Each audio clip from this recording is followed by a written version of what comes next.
Boa noite, bem-vindo à Hora do Jornal. O Presidente da República procedeu hoje ao lançamento do Plano Estratégico do Gabinete Central de Combate à Corrupção.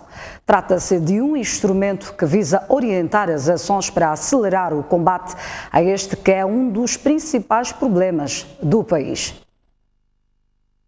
O Presidente da República, que dirigiu o lançamento do Plano Estratégico de Combate à Corrupção, voltou a destacar que este fenômeno constitui uma urgência a combater.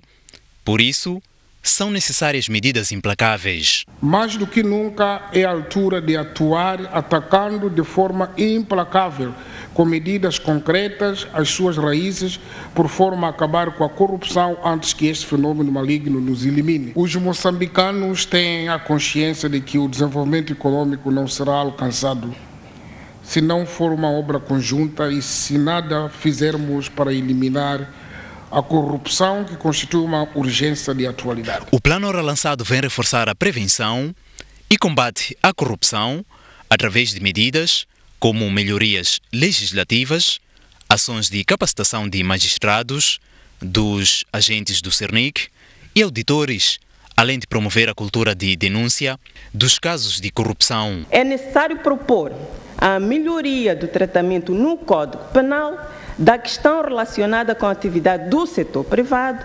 nomeadamente os atos que possam constituir crime de corrupção. É preciso avaliar da necessidade ou não de criminalizar atos de superfaturação de bens e serviços por parte de servidores públicos em conluio com agentes econômicos. Avaliar da criminalização ou não ainda as situações de inobservância intencional das regras de concurso público com o objetivo de favorecer um agente econômico. O Plano Estratégico de Combate à Corrupção está orçado em mais de 500 milhões de meticais, sendo a União Europeia um dos financiadores. Entretanto, esta organização diz que tem um pacote global de 700 milhões de meticais, mas exige transparência. Apesar de constatarmos, ano após ano, uma melhoria dos resultados no trabalho do Ministério Público, esta ainda não é suficiente. O trabalho das entidades públicas é capital para que os cidadãos tenham confiança. O Plano Estratégico do Gabinete Central de Combate à Corrupção tem a duração de 5 anos, isto é, de 2018 a 2022. Lembre-se, a corrupção lesou o Estado moçambicano em perto de 500 milhões de meticais no ano passado. O Fundo Monetário Internacional emitiu esta noite um comunicado no qual considera que as perspectivas para o país continuam desafiadoras e alerta que sem políticas adicionais a economia nacional deverá decrescer e a inflação poderá manter-se nos níveis atuais. O documento publicado no princípio da noite desta quarta-feira pelo Fundo Monetário Internacional é referente a consultas que os técnicos da instituição efetuaram em Moçambique e terminaram a 5 de março de 2018. O FMI refere na nota de imprensa que em Moçambique as perspectivas continuam desafiadoras. Sem ações de políticas adicionais, o crescimento real do produto interno bruto deverá decrescer ainda mais ao longo do tempo, com a inflação a manter-se nos níveis atuais. O déficit fiscal expandirá, levando a uma acumulação adicional de dívida pública e a exclusão do setor privado. A exposição crescente dos bancos ao governo, aliada às elevadas taxas de juros, criam potenciais vulnerabilidades macrofinanceiras. Avaliação do Conselho Executivo do FMI. Os diretores executivos notam que a economia de Moçambique enfrenta desafios difíceis. Enfatizaram a necessidade de alargar a base tributária através da eliminação de isenções do IVA e de outras isenções fiscais e de reduzir a despesa corrente, protegendo ao mesmo tempo os recursos para projetos de proteção social e infraestrutura. Os diretores receberam com agrado os planos anunciados pelas autoridades para retomar as discussões com credores privados e enfatizaram que progressos nas discussões de reestruturação da dívida seriam um passo importante para restabelecer a sustentabilidade da dívida. Corrupção e dívidas não reveladas. Os diretores receberam com agrado o plano de ação das autoridades para melhorar a governação, transparência e responsabilização. Observaram ainda que, apesar de Moçambique ter um enquadramento legal anticorrupção consistente em vigor, fortalecer a sua implementação e aplicação daqui para frente é fundamental para combater a corrupção. Os diretores receberam com agrado a aprovação de um decreto que estabelece o enquadramento para a contratação da dívida pública e emissão de garantias. Destacaram ainda que o esclarecimento pleno do uso dos recursos dos empréstimos não revelados, contraídos por 3 empresas públicas, será essencial para restabelecer a confiança e encorajar o investimento privado. E cerca de 40% das empresas de construção civil estão em risco de falência. As empresas ressentem-se da redução no número de investimentos e na demora de pagamento das dívidas que o Estado tem com as mesmas. Nesta quarta-feira, empresas do ramo da construção civil, membros da Ordem dos Engenheiros de Moçambique, arquitetos, académicos e representantes do Ministério das Obras Públicas, Habitação e Recursos Hídricos reuniram-se para uma reflexão sobre o atual estágio da indústria da construção civil. A crise financeira que o país atravessa, aliada à redução no investimento em infraestruturas, deixou muitas empresas em situação difícil. Estamos a falar de uma percentagem de 30% a 40% de empresas que estão numa fase de declínio total, tendência à falência total, e penso que isto tem que ser revertido com programas concretos. E não podemos deixar a nossa classe empresarial moçambicana e a indústria em particular cair, porque fica muito difícil recuperar. A indústria da construção civil depara-se ainda com a demora no pagamento das dívidas que o Estado tem com as mesmas. As empresas de construção civil têm observado com regularidade o atraso no pagamento das faturas, criando problemas de cash flow e, como consequência, muitas empresas ficaram endividadas. A depreciação do metical face às principais divisas encareceu os materiais e equipamentos de construção civil, que são, na sua maioria, importados de outros países, comprometendo a competitividade e rentabilidade das empresas. A CTA sugere a criação do Conselho Nacional de Construção Civil, Madeiras e Minas, que será um órgão consultivo com a missão de debater e propor soluções para os problemas que o setor enfrenta. Acaba de ser assinado um acordo de revitalização da cabotagem marítima no país. O memorando foi rubricado entre a Transmarítima e a empresa privada Abchu. O evento foi testemunhado pelo Ministro dos Transportes e Comunicações, quem considera que a cabotagem vai impulsionar o desenvolvimento econômico e social do país. É oficial, a cabotagem marítima vai voltar a funcionar no país.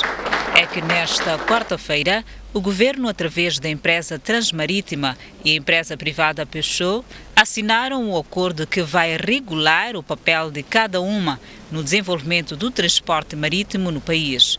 O representante da Peugeot considera que o projeto chega numa boa altura. Nós pensamos que este projeto vem a tempo para prestar serviços aos grandes desenvolvimentos que vão acontecer no norte do país. Uma opinião partilhada pelo presidente da Transmarítima, que garantiu a implementação do projeto num curto espaço de tempo. Este importante instrumento constitui o ponto de partida para a efetivação ou para a efetiva implementação do projeto a muito breve trecho. A assinatura do memorando foi testemunhada pelo Ministro dos Transportes e Comunicações, Carlos Mesquita, que considera que a cabotagem vai diminuir custos para o transporte de mercadorias e reduzir acidentes de viação. Um outro impacto direto vai se notar na redução da pressão da utilização das nossas estradas, que são infraestruturas que requerem um capital intensivo, quer para a construção como para a sua manutenção, quando, afinal, temos uma estrada zero, que o único cuidado que nós temos de ter é com o meio ambiente. A cabotagem marítima é uma modalidade de transporte que visa assegurar a ligação e o fornecimento de bens entre as províncias do país através de seus postos primários e secundários. Coligação Cívica sobre Indústria Extrativa diz que o plano de reassentamento das populações em Palma decorre de forma ilegal. A coligação refere, no entanto, que o governo e as empresas envolvidas no projeto de exploração de gás vão a tempo de corrigir irregularidades. São no total 1.500 pessoas residentes no distrito de Palma que deverão ser reassentadas até março de 2019 para dar lugar ao projeto de liqueficação do gás natural. Contudo, no âmbito da monitoria da implementação do plano de reassentamento das famílias afetadas pelo projeto, a coligação constatou irregularidades no plano de reassentamento do governo e das empresas Anadarko e Eni. A título de exemplo, é a posse dos doates dos espaços que se encontram com o Estado e não com as famílias a serem reassentadas. Este processo de doate enferma de irregularidades. Foi feita já uma auditoria jurídica que confirma essa legalidade.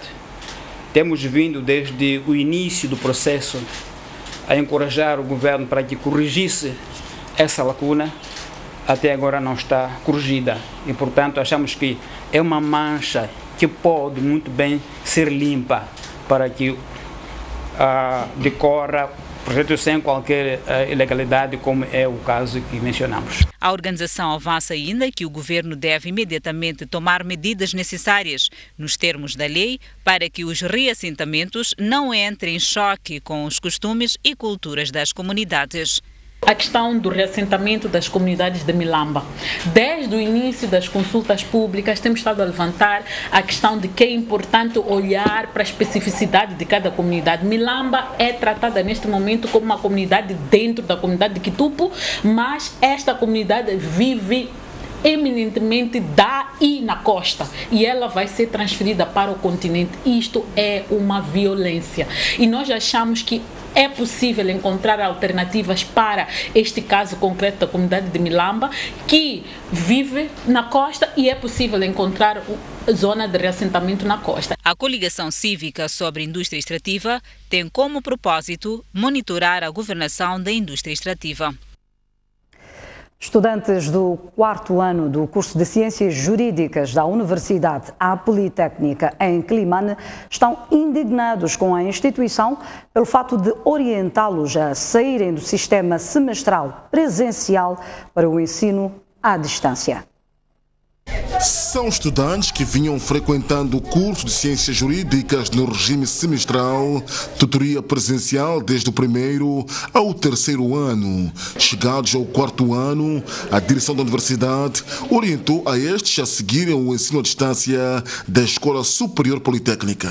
Razão pela qual não há estágio, não vão nos ensinar a fazer petições, que é mesmo importante para o nosso curso. Então, nós estamos contra isso, queria pedir ajuda para que possa informar que isto que está a acontecer realmente não se deve fazer sem sequer informar aos estudantes. Primeiro, somos estudantes de ciências jurídicas. Como é que vamos para o ensino à distância? Agora já estamos a terminar. Eles vêm para nós e dizem que vamos fazer o ensino à distância. Nós vamos para o mercado. Como é que vamos entrar para a advocacia, para a magistratura com um certificado do ensino à distância? Não vamos ter mérito. Não faz sentido. Os estudantes dizem que a decisão da Politécnica é injusta porque o contrato entre eles e a universidade, desde o 1º ano, foi ensino presencial e não à distância. Penso que não é nossa responsabilidade, é uma responsabilidade da faculdade e nós temos que terminar o curso assim como nós iniciamos, porque nós fizemos um contrato com a faculdade que era para nós podermos terminar o curso como iniciamos. Este grupo de estudantes espera um bom senso da universidade. Entretanto, a direção da Universidade Politécnica diz que o curso de Ciências Jurídicas não irá prosseguir no regime presencial, mas sim à distância, por falta de estudantes, que no mínimo devem ser 15. E neste momento o curso conta apenas com 4 estudantes do 4º ano. A única coisa que vai acontecer é que eles não vão ter aulas presencial, com tutores de cá, vão ter com tutores de Maputo, mas ser acompanhados pelos nossos docentes a tempo inteiro, e o estágio continua sendo na nossa clínica. Então, em termos de qualidade, Nós preferimos orientar os nossos estudantes para não abandoná-los, porque 4 estudantes é insustentável. Tu vais ter 6 docentes para dar aulas aos 4 miúdos. Ok, esse aqui. Ciências jurídicas. No 3º semestre do ano passado, que agora são do 5º, existiam 9. Estás a ver? Destes 9, a maior parte já foi para a ESA. E no 5º semestre, que estão no 7º agora, eram 5. Que nós já íamos com muito esforço, mas nós íamos.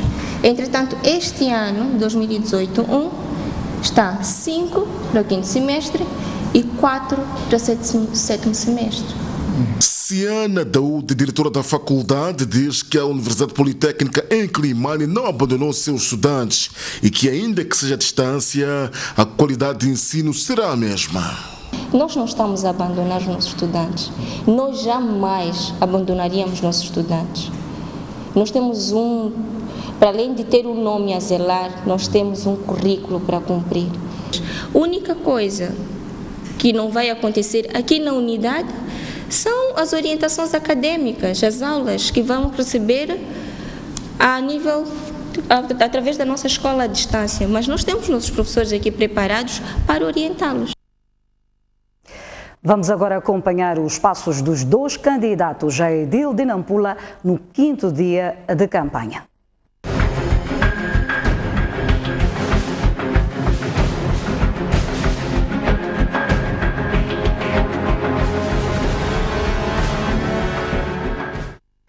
O candidato da Renamo apela aos eleitores a afluírem em massa às mesas da Assembleia de Voto na próxima quarta-feira.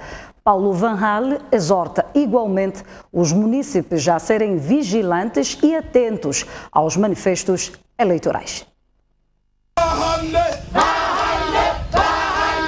Inácio Reis, chefe nacional de mobilização da Renamo, apresentou o candidato do seu partido na zona de Mutamva-Rex, posto administrativo de Namicopo, como homem certo que pode dirigir os munícipes de Nampula com inclusão.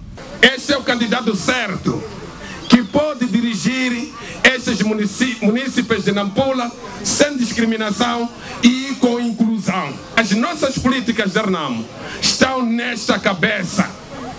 Aqui ele vai descarregar tudo para a boa governação do município de Nampula.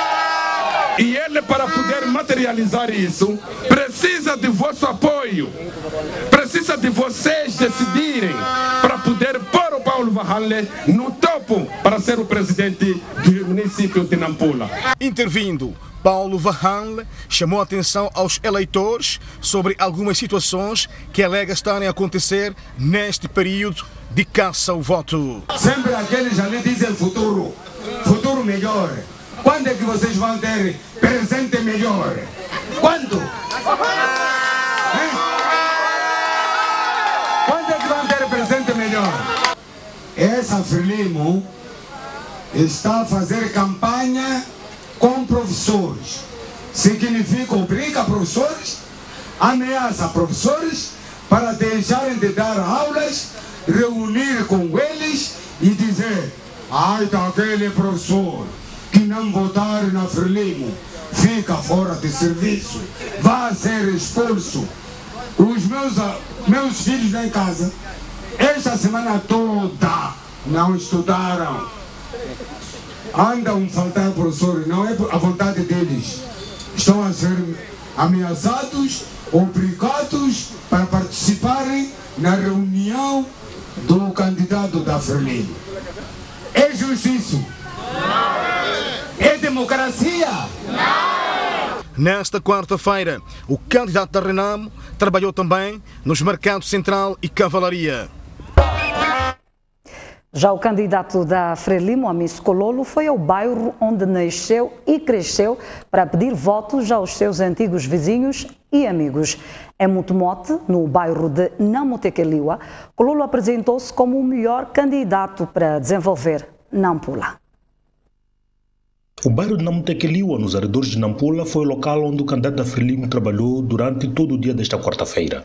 A Miss Kololo iniciou a sua jornada escalando o mercado de Mariano-Guabi, onde ouviu as preocupações dos vendedores e deixou a promessa de resolvê-los se vencer a eleição. E uma das coisas que eles me pediram é que eu devo reabilitar esta estrada, que dá entrada ao mercado onde eles estão a fazer as vendas, e não só, pediram-me também para que houvesse uma necessidade de transferência deste mercado, porque está numa zona não bem localizada, e aí eu, portanto, disse-lhes, assim que eu sentar no mercado, em conjunto, vamos tentar encontrar um melhor espaço para eles poderem fazer os seus negócios da melhor maneira. Depois foi a Butomote, a zona onde nasceu e cresceu. Como filho de casa, foi recebido entre cânticos e danças de vários grupos de tufo.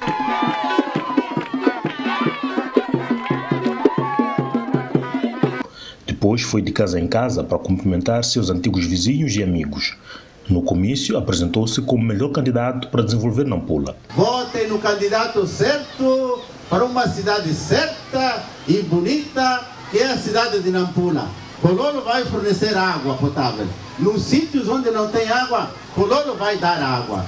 Nos sítios onde há mercados de raiz e não há latrinas, Kololo vai criar condições de criar sanitários para que todos os que vendem lá possam ter sanitários. Tendo cumprido metade dos dias estipulados para a campanha eleitoral, Kololo faz um balanço positivo da sua caça ao voto. Sinto-me que estou a fazer uma campanha muito produtiva, na medida em que em todos os sítios por onde eu passo as populações encorajam-me para que eu possa fazer a minha campanha e que todos eles vão me votar. É claro que isto precisa de um grande empenho, não dormir muitas das vezes, para que nós possamos difundir o nosso manifesto eleitoral. Aí é a grande aposta, portanto, que eu estou a fazer. Para Miss Kololo, tudo até aqui aponta para a sua vitória no dia 14 de março. Organizações da sociedade civil, partidos políticos e os órgãos eleitorais reuniram-se hoje na Sala da Paz para analisar os primeiros 5 dias da campanha eleitoral e preparar o dia da votação. No encontro foi repudiada a detenção pela PRM de um membro da Renamo sem culpa e os órgãos eleitorais prometeram uma eleição mais organizada que a primeira volta. O consórcio das organizações da sociedade civil denominado Votar Moçambique reuniu esta quarta-feira a Sala da Paz, que é composta por ONGs nacionais, partidos políticos e órgãos eleitorais, para analisar a forma como decorreu a campanha nos primeiros 5 dias.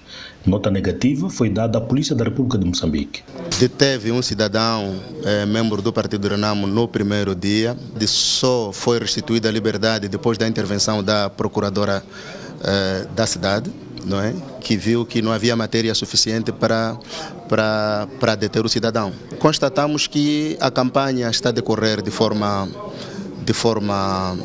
livre, de forma transparente, portanto de forma ordeira, não é? E esperamos que seja assim até ao dia 12. Mas houve igualmente recomendações para todos os atores envolvidos no escrutínio. Para os partidos políticos, apelamos que continuem, que pautem por esse tipo de campanha, portanto ordeira, e para a PRM apelamos que evite os excessos, não é? Para não manchar, portanto, o processo eleitoral, e para a sociedade civil nós deixamos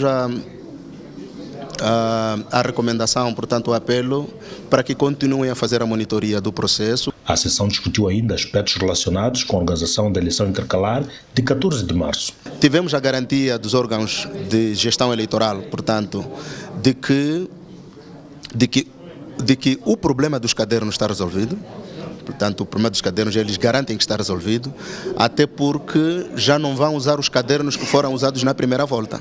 Vão-se usar os cadernos das eleições de 2013 e 2014, que segundo eles e segundo nós, achamos que são os cadernos que estão mais ou menos organizados do que os cadernos que foram usados na primeira volta. O próximo encontro da Sala da Paz está agendado para 12 de março para analisar a forma como terá decorrido a campanha eleitoral.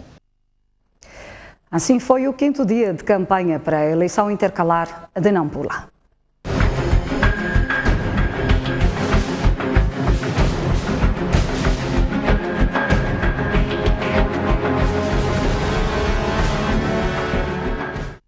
Seguimos com mais informação no Jornal da Noite. José Pacheco diz que já há entendimento para o pagamento da dívida do banco russo VTB. O chefe da diplomacia moçambicana falava após um encontro com o seu homólogo russo. O ministro dos Negócios Estrangeiros da Rússia esteve esta quarta-feira em Maputo por uma curta visita de trabalho. Sergei Lavrov foi recebido pelo seu homólogo moçambicano, José Pacheco, com quem manteve um encontro alargado a outros quadros e que durou quase uma hora. Depois da reunião, os dois dirigentes anunciaram à imprensa que estiveram a discutir a necessidade de reforçar a cooperação bilateral, sobretudo nas áreas económica e técnico-científica, bem como militar. Vamos ter no próximo mês de abril a Comissão Mista Bilateral que vai preparar uma série de instrumentos legais que corporizam o reforço da cooperação bilateral entre os dois países. Acolhemos também o convite que nos foi dirigido de visitar a Rússia. Esta nossa visita vai ser um momento muito importante para preparar a visita ao mais alto nível de Moçambique para a Rússia. Estamos juntos com a Rússia no combate à corrupção, no combate ao terrorismo e todas as formas de discriminação que por vezes ocorrem no mundo. E por falar do terrorismo, o chefe da diplomacia russa falou da intervenção militar da Rússia no conflito sírio e acusou o Ocidente de usar o discurso antiterrorismo para cimentar posições geoestratégicas. Temos uma posição comum com os nossos parceiros moçambicanos de que a prioridade global é criar uma frente única na luta contra o terrorismo e fazer isso sem aplicar o princípio de 2 pesos e 2 medidas e não utilizando o combate contra grupos terroristas para fins geoestratégicos e geopolíticos. A Rússia está envolvida de forma muito séria na resolução do conflito sírio. Nós somos membros do Conselho de Segurança das Nações Unidas e também do processo de Astana, juntamente com os nossos parceiros Irão e Turquia. Realizamos a resolução 2254 sobre a solução política para o conflito sírio e promovemos conversações entre grupos sírios em Sochi, na Rússia. Nós reiteramos o nosso apoio aos países africanos na luta contra o terrorismo e debatemos a situação na região do Sahel, que depois da invasão da Líbia em 2011 transformou-se num território de caos. Диктовать свои условия после того, как состоялось вторжение в Ливию и как эта страна превратилась. Ainda nesta quarta-feira, o ministro russo foi recebido pelo presidente da República, Filipe Nyusi. Depois do breve encontro, os dois ministros de Negócios Estrangeiros voltaram a falar à imprensa e foi aqui onde foram questionados sobre a situação do VTB, o banco russo, que, à semelhança do Credit Suisse, financiou as chamadas dívidas ocultas. A resposta veio de José Pacheco. Esteve cá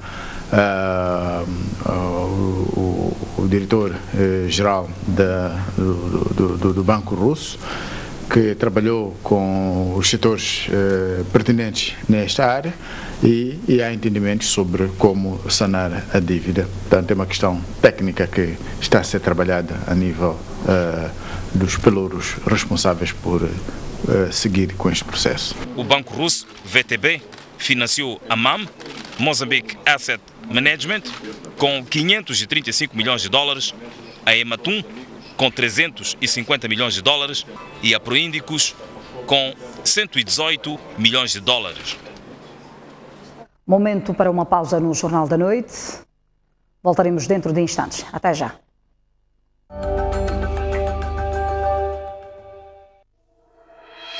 O país mudou. Temos um novo site, mais atual, hiper responsivo, super amigável e sempre interligado às redes sociais. Pode ter acesso à versão impressa do jornal no seu computador, tablet ou celular, bastando aceder à sua App Store e Play Store e fazer o download da aplicação. Este é o melhor presente que podíamos dar aos nossos leitores pelos 12 anos do jornal O País. O País, a verdade como notícia. As emoções de Moçambola estão de volta à STV. Viva todos os momentos do maior campeonato de futebol do país. Veja as suas estrelas favoritas a brilharem. De março a novembro, 16 equipas de todo o país desfilam aqui na STV Notícias. Com a parceria Zap. Tem acesso ao aplicativo STV Play através de telemóvel, tablet ou computador. No seu dispositivo móvel, aceda à sua App Store ou a Play Store, pesquise por STV Play e baixe a aplicação. Abra a aplicação e registre-se seguindo as instruções.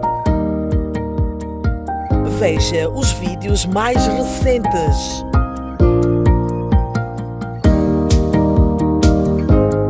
No seu computador, aceda ao endereço play.stv.co.mc e registre-se seguindo as instruções. Se já estiver registado, introduza apenas os dados da sua conta. Funções da app. Através do menu, você pode ver os vídeos de entretenimento e informação e reviver os momentos marcantes dos shows. Guardar os seus vídeos favoritos. Enviar fotos, mensagens e vídeos para nós. STV Play, mais próximo. Um país sem história é um país sem futuro. Um mundo sem referências é um mundo sem norte. Um país sem cultura é um país sem identidade.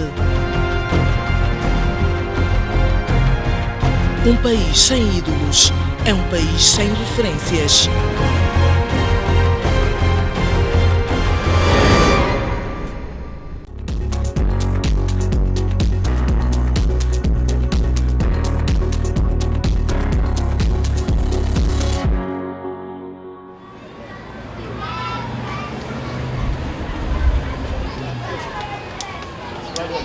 Para mim, a favela é a linha, representa o futuro. Chama-se Daniel Mabunda e dedicou os últimos 20 anos a consertar sapatos. Com estas mãos, prega, cola e cose. Daqui vários tipos de calçado ganham nova vida desde finais da década de 1990. Fui um jovem que nasci com camponeses. A minha cultura foi de ir a Machamba, essas coisas, com os meus pais. Conheci a África do Sul por querer o trabalho, o emprego para casa. Então, trabalhei um bocado, uns 2 anos, 3 anos. Vi que a África do Sul não me caiu. Foi nessa altura que, por incentivo do tio, começou o negócio.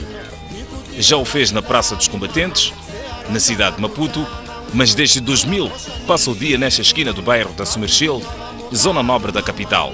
Aqui o negócio, o sapato havia descolado. Praticamente importava que houvesse uma modificação. Ele colou e colocou as capas. Quanto ao trabalho, foi perfeito. Para Mabunda, consertar sapatos é uma arte. E é esse espírito, aliado à experiência que o levou a criar. Criações que ornamentam o seu ambiente de trabalho e despertam a atenção de quem por aqui passa. O que eu vi é que quando já comecei a trabalhar com o próprio sapato estragado, acabei apanhar uma inoção de eu fabricar. E ao fabricar, quando chega, por exemplo, essa hora do verão, consigo vender o que fabrico e consigo ao mesmo tempo arranjar. E pouco a pouco eu acabei ganhando muita clientela, sou muito conhecido. O que é que está a achar deste chinelo em particular que está a apreciar? Ficou bonito, gostei. Bom, sou cliente dele já há bastante tempo, assim vim mandar fazer outro chinelo porque perdi um pé.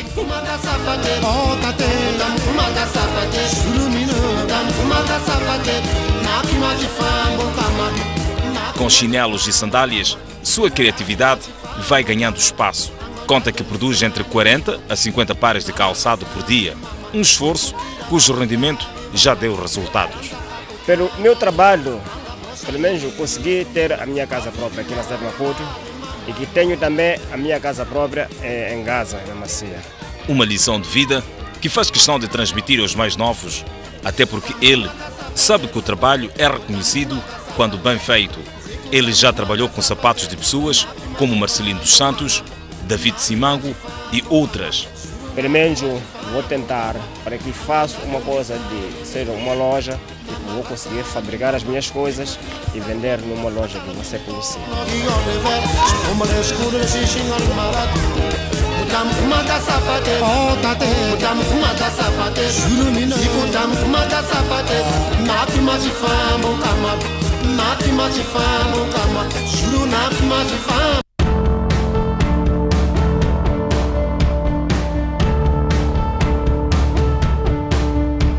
De segunda a sexta-feira, das 6 às 10, você acompanha Notícias Frescas. As primeiras notícias do dia são aqui no Telediário.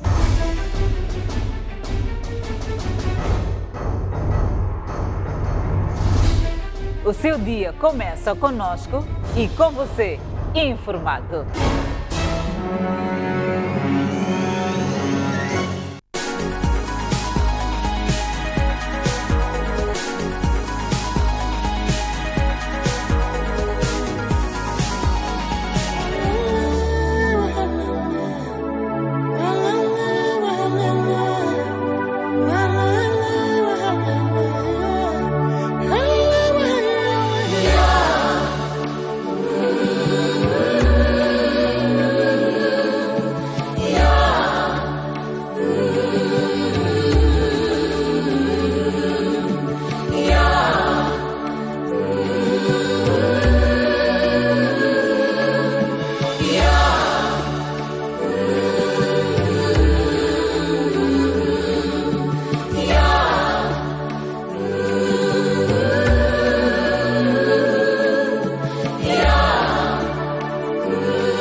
Um país sem história é um país sem futuro.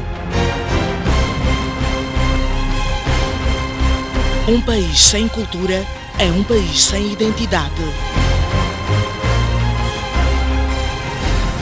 Um mundo sem referências é um mundo sem norte.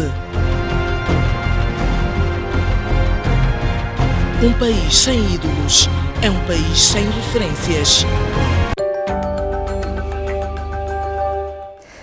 Seguimos com as notícias no Jornal da Noite. O Movimento Democrático de Moçambique assinala hoje 9 anos de existência. Para comemorar a data, David Simango e membros do seu partido marcharam pelas artérias da cidade de Quelimane. Os membros do Movimento Democrático de Moçambique marcharam esta quarta-feira pelas artérias da cidade de Quelimane para assinalar os 9 anos da existência do partido. A marcha contou com a participação do presidente David Simango. 9 anos a construirmos o MDM, 9 anos andamos com os nossos próprios pés para consolidar este grande partido que é hoje o MDM, um partido que conseguiu quebrar a bipolarização em Moçambique. Vamos continuar a trabalhar, queremos servir os moçambicanos, queremos atingir o bom porto de Moçambique para todos. Portanto, este é o grande desafio que nós entregamos nas mãos dos vários membros do MDM espalhados pelo mundo fora. Na ocasião, perguntamos a David Simango se tem mantido contacto com o líder da RENAMO, Afonso da Gama, visando uma reconciliação entre os dois líderes. Sabe que eu gostei das vossas imagens da STV. As vossas imagens transmitem tudo. E façam uso dessas imagens. Tem conversado com o Jacama? Façam o uso dessas imagens. Porque são imagens boas. São imagens de um abraço, de um sorriso, de uma reconciliação que acho que a STV teve a oportunidade de trazer ao mundo. Apoiar a Renamo em Nampula significa o quê? Estar com o líder, com a Renamo? Apoiar a Renamo em Nampula significa consistência da linha ideológica do MDM. Significa uma veia do centro-direita. E isso vamos até as últimas consequências. Davis Simango está na Zambésia e vai trabalhar até o próximo sábado.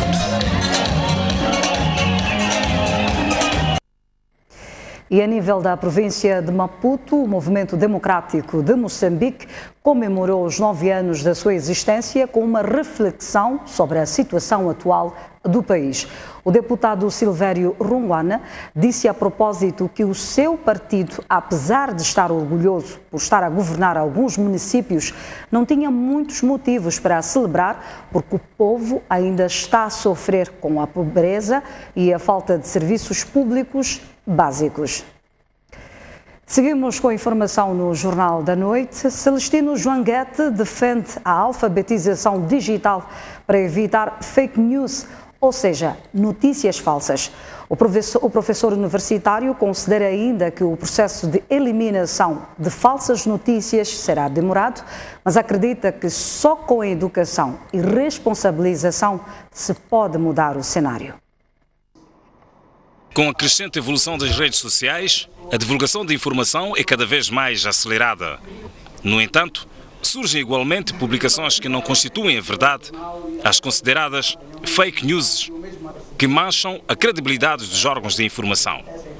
Para reverter o cenário, o professor universitário Celestino Joanguete defende que somente com a educação as pessoas saberão identificar informações fidedignas e separar o real do falso. Educar as crianças, até incluindo adultos já com uma alfabetização normal, a fazer leitura crítica da informação que existe no ciberespaço. Crítica, saber dizer que é autêntica a informação, onde buscar a informação verdadeira, como separar uma informação verdadeira da falsa e depois encontrar espaços apropriados onde as informações são autênticas, como por exemplo espaços onde os pesquisadores e investigadores divulgam as suas informações, são espaços autênticos. Em Moçambique não existem responsabilizações para os veiculadores de falsas notícias. Por isso, Joanguete considera que o Sindicato de Jornalistas deve ser mais atuante e deixa o desafio. Não há sanções que são colocadas aqui, apenas existem demonstrações. Não faça isso não está correto, tal. Em outros contextos, tem havido sanções. Retira-se a carteira profissional do jornalista que faz veiculação de informação falsa. Por outro lado, acrescenta que os atores e gestores da comunicação social devem ser bastante cuidadosos na veiculação da informação, sob o risco de descredibilizarem seus órgãos. Na atualidade internacional, mais de 3 milhões de eleitores votaram hoje num novo presidente da Serra Leoa. As eleições presidenciais marcaram o fim do segundo mandato do presidente Baikoroma. Mais de 11 assembleias de voto abriram às 7 horas desta quarta-feira para receber 3,1 milhões de eleitores de Serra Leoa que vão escolher o novo presidente da República. Ao todo, são 16 candidatos presidenciais, dos quais 2 estão em destaque por pertencer a 2 partidos que têm alternado poder num país rico em recursos minerais, porém com níveis altos de pobreza. Julius Mahada Bio, do Partido Popular da Serra Leoa, promete combater a corrupção que infesta o país, enquanto Samura Camara, candidato do partido no poder, Congresso do Povo, garantiu dar continuidade às obras do presidente Baikoroma, que termina os 2 mandatos que duraram 11 anos. Camara, que se considera o legado do presidente Baikoroma, acusa seu oponente principal de ter desviado 18 milhões de dólares durante o período em que esteve a liderar o país. Por sua vez, Mahada Bio chama a Câmara de Mr. 10% por subtrair valores dos contratos do Estado.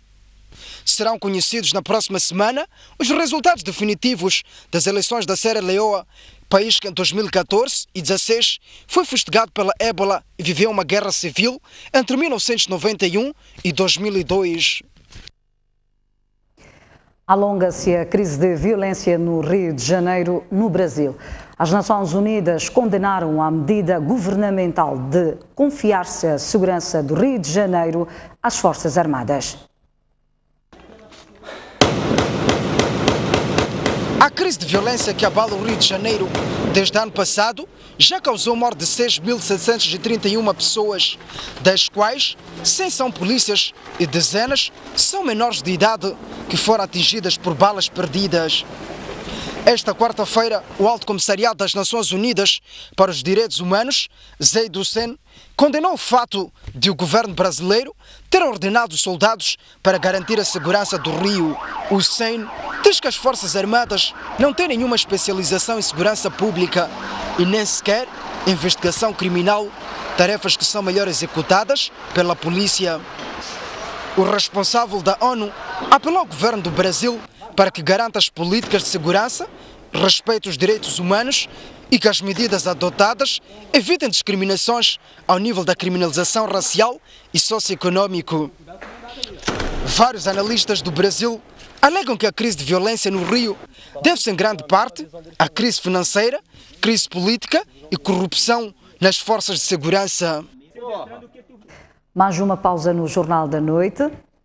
Mas antes, a previsão do estado de tempo para as próximas 24 horas. Começamos mesmo pela Zona Sul, onde Maputo vai registrar uma temperatura máxima de 38 graus e uma mínima de 23. Xai-Xai poderá registrar uma temperatura máxima de 37 graus e uma mínima de 22. Inhambane poderá registrar uma temperatura máxima de 32 graus e uma mínima de 24. Para a zona centro do país, Beira poderá registrar uma temperatura máxima de 32 graus e uma mínima de 25. Chimoio com 30 graus de máxima, 20 de mínima. Tete, 36 graus de máxima, 24 de mínima. Quilimane com 32 graus de máxima, 24 de mínima. Já para a zona norte do país, Nampula poderá registrar uma temperatura máxima de 32 graus e uma mínima de 23. Pemba com 31 graus de máxima, 23 de mínima. Lixinga, 27 graus de máxima, 17 de mínima. Aguarde por si logo após o intervalo. Até já.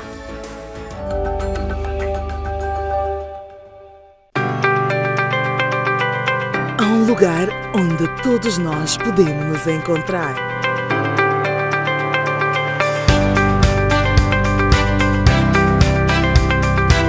Um lugar onde a sua televisão está mais próxima de si. Muito boa tarde, telespectadores. Olá, bem-vindos ao Vidas em Direto. Vamos aqui no Teatro Transverso. Muito boa tarde, está no ar o Vidas em Direto.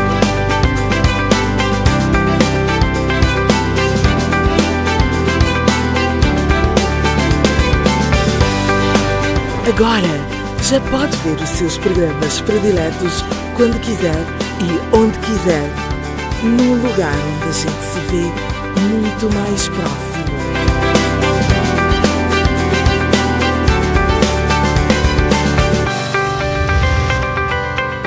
STV Play, mais próximo.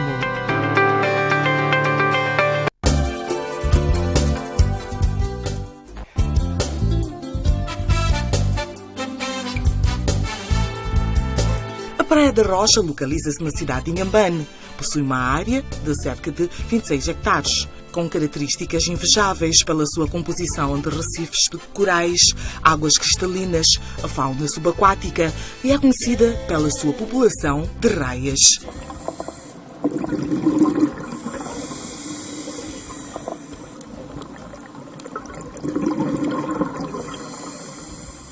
Possui uma mata, dunas parabólicas altas acima de 60 metros, com vegetação primária natural.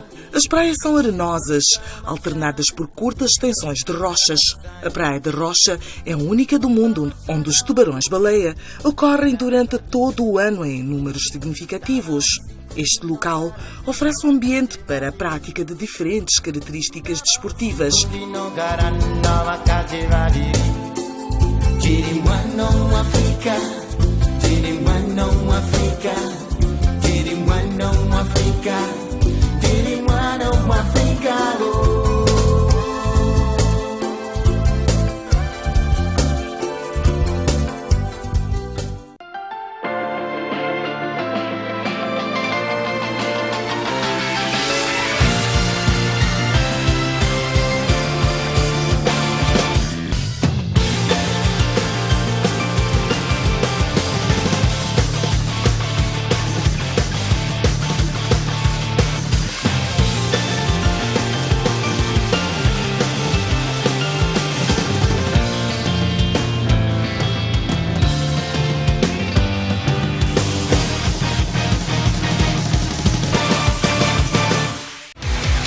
As emoções de Moçambola estão de volta à STV. Viva todos os momentos do maior campeonato de futebol do país.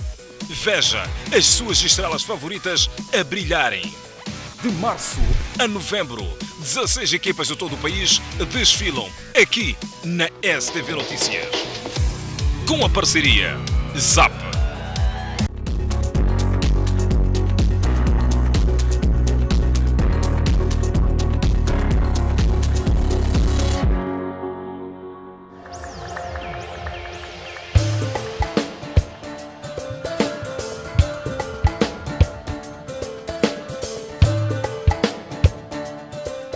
Estes móveis são fruto de um começo. Tudo começou há 4 meses.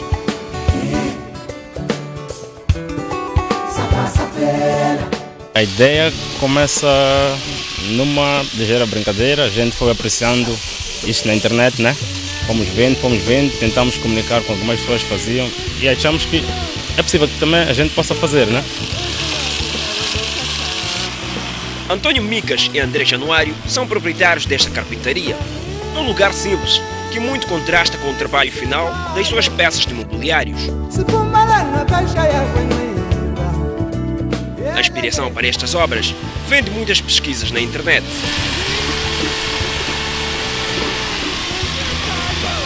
Como ilustram as imagens, tudo é feito na base desses paletes, de madeira de pinho. Eles compram 250 meticais cada e em seguida trabalham o material. Vamos até junta, na junta aqui. Vamos compramos a palete, trazemos até cá. Se for caso de fazer uma cama, né? A palete em si já faz. Caso não, tem que fazer um aparador, etc. Tem que desmontar a palete e procedemos. O pinho é um material que para estes jovens ajuda a fazer trabalhos criativos. E achamos o material mais flexível e é muito melhor para transformar. Em questão de transformar, ele fica muito bonito, sendo palete, sabe? Dá um ar um pouco diferente dentro do quarto. Nossos quartos hoje são quartos diferentes. Os clientes hoje em dia têm umas cozinhas diferentes, criaram cozinhas diferentes e é uma coisa bonita. São vários materiais que estes jovens podem fabricar através desta madeira, diga-se reciclada. É o dia a dia. Nós vivemos madeira hoje. Estamos toda hora na internet, toda hora a pesquisar, toda hora a tentar ver novas ideias. Com base com as novas ideias das outras pessoas também criamos as nossas próprias coisas. Tem cliente, por acaso, há uma semana atrás fizemos um bar para uma cliente e ela deu-nos uma ideia. Por aqui, a criatividade ganha corpo. Dá para acreditar que o resultado final desse pedaço de madeira será este? Pois é. É do simples que se criam essas belas mobílias. Estes jovens hoje empregam 3 pessoas, que são responsáveis pelo trabalho inicial, que consiste em desmontar os palitos. Obras bonitas, trabalhos criativos, mas também sonhos e ambições. A priori a nossa ambição é ter a nossa própria loja, né? Ter a própria loja num sítio muito bem localizado. Outras ambições é máquinas. Precisamos de máquinas mais industriais, máquinas douradas, para que o trabalho também esteja melhor. Estes jovens são a prova de que com a criatividade pode-se fazer a diferença. Ora, e que diferença!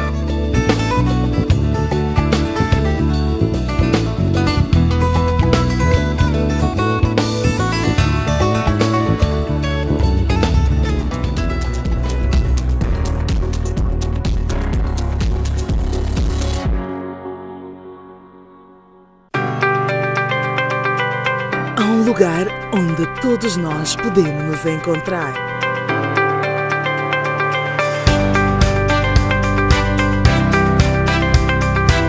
Um lugar onde a sua televisão está mais próxima de si. Muito boa tarde, telespectador. Olá, bem-vindos ao Tele Diário. Estamos aqui no Teatro. Muito boa tarde, está no ar o Vidas em Direto.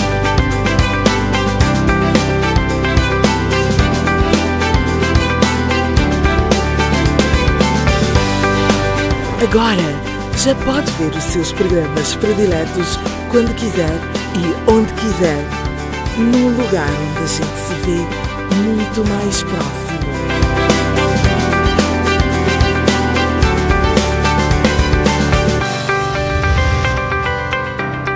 RTV Play, mais próximo. Um país sem história é um país sem futuro. Um mundo sem referências é um mundo sem norte. Um país sem cultura é um país sem identidade. Um país sem ídolos é um país sem referências.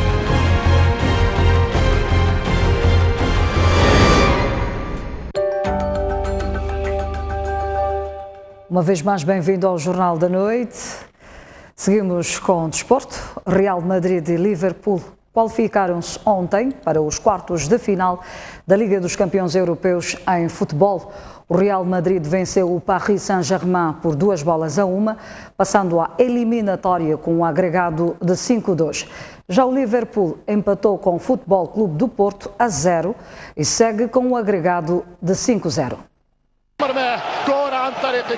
Em Paris, o PSG era obrigado a vencer por pelo menos 2-0 para seguir para os quartos de final. E viu sua missão complicar-se quando o Cristiano Ronaldo, de cabeça, colocou o Real Madrid em vantagem. Foi o 12º golo do português que lidera a lista dos melhores marcadores. Edilson Cavani fez renascer as esperanças dos franceses quando empatou aos 71 minutos. Mas Casemiro, no minuto 80, acabou com a esperança do PSG. O Real Madrid segue para os quartos de final com agregado de 5-2 na eliminatória com o PSG. O Liverpool também assegurou a presença nos quartos de final ao empatar com o Futebol Clube de Porto por 1-0. Os ingleses passam esta eliminatória com um agregado de 5-0, resultado alcançado na primeira mão no Dragão. As eleições no ATCM terão lugar no próximo dia 22 de março, segundo ficou decidido na Assembleia Geral Extraordinária realizada ontem. Mário da Graça Machum, presidente da mesa da Assembleia Geral, destaca a forma pacífica como decorreu a reunião magna. Rodrigo Rocha e Ercílio, neste caso Maciel Alibai, são os candidatos à presidência da agremiação. Após 2 horas de discussão, à porta fechada, do relatório da Comissão de Acompanhamento à Direção do ATCM sobre a gestão do património e atividades levadas a cabo pela agremiação, os sócios votaram favoravelmente ao documento apresentado e definiram que a eleição dos novos órgãos sociais da agremiação terão lugar no dia 22 de março. A reunião decorreu bem, normalmente num clima de entendimento e de cordialidade entre os sócios. A reunião, como muitas assembleias dessas, reuniões dessas, de instituições como esta, geralmente nunca estão abertas ao público. As eleições foram marcadas para 22 de março e a próxima reunião eleitoral, que vai debater, entre outros pontos, vai também eleger os novos corpos sociais, no dia 22 de março. Concorrem à presidência do ATCM Rodrigo Rocha e Ercílio Maciel Alibai, figuras que prometem levar a qualidade do desporto motorizado em Moçambique. Aquilo que nós queremos é resgatar o desporto automóvel, queremos resgatar os sócios, queremos desenvolver o desporto automóvel, queremos meter cada vez mais pilotos, aumentar o nível competitivo e, obviamente, melhorar aquilo que são as nossas infraestruturas. Dar andamento àquilo que são as mais-valias disponíveis neste momento. Falamos concretamente das modalidades rentáveis, neste caso o drift e o drag racing com um pouco de spinning. Temos o karting, que é uma modalidade já consolidada com regulamentos bem definidos. Aliás, eu fui diretor do departamento de karting e participei na estruturação, no renascimento do karting após a crise de 2011. E nós trazemos toda aquela experiência da organização e preparação do karting para a dimensão maior.